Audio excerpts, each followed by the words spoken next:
नमस्ते everyone and once again welcome back to my YouTube channel. दोस्तों आज का ये वीडियो स्पेशली क्लास 11th के स्टूडेंट्स के लिए होने वाला है, क्योंकि आज इस वीडियो में हम क्लास 11th हॉर्नबिल के चैप्टर नंबर 1 को समझेंगे, जो कि है the portrait of a lady. दोस्तों इस चैप्टर को लिखा है खुशवंत सिंह ने और इस चैप्टर में नरेटर ने अपनी दादी के कैरेक्टर को डिस्क्राइब किया है। दोस्तों आइए सबसे पहले हम देखते हैं इस चैप्टर के कुछ डिफिकल्ट वर्ड्स जिन्हें आप अपने एग्जाम्स में यूज कर सकते हैं। तो गाइस फर्स्ट वर्ड है हॉबल। हॉबल का मतलब होता है टू वॉक लेमली या फिर लंगड़ा कर चलना। सेकंड वर्ड है पकड़। पकड़ का मीनिंग होता है फुल ऑफ रिंकल्स या फिर झुर्रियों से भरा हुआ। थर्ड वर्ड है बॉदर। बॉदर का मतलब होता है चिंता करना। फोर्थ वर्ड है परसुएट। परसुएट का मतलब होता है कन्विंस करना या आग्रह करना। फिफ्थ वर्ड है पैलर। पैलर का मतलब होता है एक्सट्रीम और एबनॉर्मल पेनलेस। सिक्स्थ वर्ड है एक्सपैंस। एक्सपैंस का मतलब होता है स्प्रेड आउट या फैलाव। दोस्तों आइए अब हम स्टोरी को समझते हैं। तो ये स्टोरी स्टार्ट होती है नरेटर से। जब नरेटर छोटा था तो वो अपनी दादी के साथ रहता था। जब नरेटर अपनी दादी को देखता है तो वो देखता है कि उनके चेहरे पर बहुत सारे व्रिंकल्स होते हैं और वो बहुत ज्यादा बूढ़ी होती हैं। नरेटर बहुत सारे लोगों से यह बात सुनता है कि एक टाइम पर उसकी दादी बहुत ही यंग और खूबसूरत थी, लेकिन अब जब वो अपनी दादी को देखता है तो उसे यकीन नहीं होता कि उसकी दादी एक टाइम पर बहुत ही यंग और ब्यूटीफुल थी। नरेटर की दादी अब मोटी हो चुकी है और उनकी कमर भी झुक गई है। नरेटर बचपन में अपनी दादी के साथ गांव में रहता था। नरेटर का अपनी दादी से एक बहुत ही मजबूत बॉन्ड था। दादी रोज सुबह उसे जगाती थी और स्कूल तक छोड़ने जाती थी।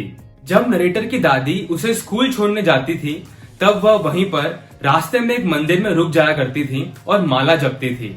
नरेटर और उसकी दादी बेस्ट फ्रेंड्स की तरह थे। दोस्तों अब स्टोरी में एक टर्निंग पॉइंट आता है। जैसे ही नरेटर के पेरेंट्स सिटी में सेटल हो जाते हैं तो वो नरेटर को और उसकी दादी को अपने साथ रहने के लिए बुला लेते हैं। ये नरेटर और दादी की फ्रेंडशिप में टर्निंग पॉइंट रहता है। सिटी में जाने के बाद भले ही नरेटर और उसकी दादी का एक ही रूम रहता है, लेकिन अब वो दोनों एक दूसरे से ज्यादा बात नहीं करते। ऑल्सो दोस्तों नरेटर की दादी अब उसे स्कूल तक छोड़ने भी नहीं जाती है, क्योंकि अब नरेटर को स्कूल बस लेने आती है। धीरे धीरे नरेटर और उसकी दादी के बीच सेपरेशन बढ़ता जाता है और वो एक दूसरे से दूर होने लगते हैं। जब नरेटर स्कूल से वापस घर आता है तो उसकी दादी उससे सिलेबस के बारे में पूछती है। दादी को यह जानकर बहुत बुरा लगता है कि नरेटर को अब मॉडर्न साइंस और इंग्लिश पढ़ाई जा रही है। दादी चाहती है कि नरेटर को धार्मिक शिक्षा दी जाए, क्योंकि जहां अब नरेटर पढ़ने जा रहा है वहां धार्मिक शिक्षा बिल्कुल नहीं दी जाती। जब नरेटर अपनी स्कूल की पढ़ाई पूरी कर लेता है तो वो अब यूनिवर्सिटी में पढ़ने चला जाता है और अब उसे खुद का एक सेपरेट रूम भी मिल जाता है। दादी के साथ उसका बॉन्ड अब खत्म होने लगता है। जब नरेटर अपनी और फर्दर स्टडीज के लिए अब्रॉड जाता है तो उसकी दादी भी उसे रेलवे स्टेशन तक छोड़ने आती हैं, पर ना ही वो नरेटर से बात करती हैं और ना ही कुछ रिएक्ट करती हैं। ऑल्सो गाइस नरेटर को अब इस बात की चिंता रहती है कि जब वो 5 साल बाद आएगा तो वो अपनी दादी से मिल पाएगा या नहीं। फाइनली नरेटर 5 साल बाद आता है और अपनी दादी से मिलता है। उसे अपनी दादी बिल्कुल वैसी ही दिखती हैं जैसी 5 साल पहले दिखती थी। नरेटर बताता है कि जब वो 5 साल बाद अब्रॉड से वापस घर आता है तो उसकी दादी चिड़ियों को दाना डालती हैं और वो इसी से खुश रहती हैं। शाम को नरेटर की दादी में एक चेंज आता है और वो अपने आसपास की औरतों को बुलाकर भजन करती हैं। अगले दिन उनकी तबीयत खराब हो जाती है।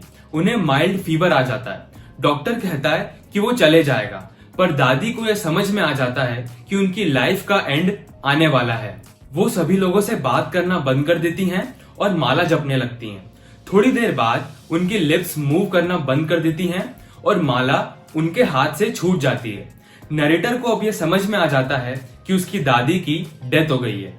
नरेटर और उसके परिवार वाले उनका फ्यूनरल रखते हैं। उनकी बॉडी को आंगन में रखा जाता है। ऑल्सो गाइस अब वहां पर वो सारी चिड़ियाएं आती हैं जिन्हें दादी दाना डाला करती थी। जैसे ही दादी की बॉडी को फ्यूनरल के लिए ले जाया जाता है तो सारी चिड़ियाएं वहां से चुपचाप चली जाती हैं। तो दोस्तों ये थी इस पूरे चैप्टर की स्टोरी। मुझे उम्मीद है कि आपको ये चैप्टर अच्छी तरह से समझ आया होगा। तो आइए दोस्तों अब हम देखते हैं इस चैप्टर के कुछ important questions. Question number 1, how does the author describe his grand mother? मतलब नरेटर अपनी ग्रैंड मदर को कैसे डिस्क्राइब करता है? The author describes his grand mother as short, old, fat and slightly bent. It was hard to believe for the author that once his grandmother was young and beautiful. Author जब अपनी दादी को देखता है तो उसे अपनी दादी हाइट में छोटी, बूढ़ी और मोटी दिखाई देती है. ऑल्सो गाइज उसकी दादी की कमर भी झुक जाती है. ये सब देखकर नरेटर के लिए ये बिलीव करना बहुत मुश्किल हो जाता है कि एक समय पर उसकी दादी यंग और ब्यूटीफुल थी. Question number 2. What opinion did the grandmother form of the English school in the city? मतलब कि नरेटर की दादी इंग्लिश स्कूल के बारे में क्या सोचती थी? The grandmother didn't like the English school in the city. She was sad because there was no teaching about God and the scriptures. दोस्तों नरेटर की ग्रैंडमदर को इंग्लिश स्कूल पसंद नहीं था क्योंकि इंग्लिश स्कूल में धार्मिक शिक्षा नहीं दी जाती थी. Question number 3. What was the turning point in their friendship? मतलब नरेटर और उसकी दादी की फ्रेंडशिप में क्या टर्निंग पॉइंट था? When narrator's parents brought them to city, it was the turning point in their friendship. Now narrator's grandmother no longer came to school with him, and he used to go to an English school in a motor bus. जब narrator के parents उन्हें city में रहने के लिए बुला लेते हैं तो ये उनकी फ्रेंडशिप का टर्निंग पॉइंट रहता है क्योंकि दादी अब नरेटर को स्कूल तक छोड़ने नहीं जाती थी. नरेटर अब एक इंग्लिश स्कूल में पढ़ता था और उसे स्कूल बस लेने आती थी. Question number 4. How did grandmother spend her time in the city? Grandmother city में अपना टाइम कैसे स्पेंड करती थी? She spend her time in the city bye spinning the wheel and feeding the sparrows. वो चरखा चलाती थी और चिड़ियों को दाना देने में अपना टाइम स्पेंड करती थी. तो गाइस ये था हमारा आज का वीडियो जिसमें मैंने आपको क्लास 11th हॉर्नबिल के चैप्टर नंबर 1 को समझाया. दोस्तों अभी मैं आपको इस चैप्टर से रिलेटेड एक क्वेश्चन बताऊंगा जिसका आंसर आप कमेंट करके जरूर बताइएगा. तो आपका क्वेश्चन है, how did the birds behave when the writers grandmother had died? Comment box में जाकर अपना आंसर जरूर लिखिएगा. तो गाइस फिलहाल के लिए इस वीडियो में इतना ही. देखने के लिए आपका बहुत बहुत शुक्रिया. मुझे उम्मीद है कि ये वीडियो आपको अच्छा लगा होगा. Please do follow me on Instagram. और यदि ये वीडियो आपको अच्छा लगा तो please like, share, comment and subscribe to my YouTube channel.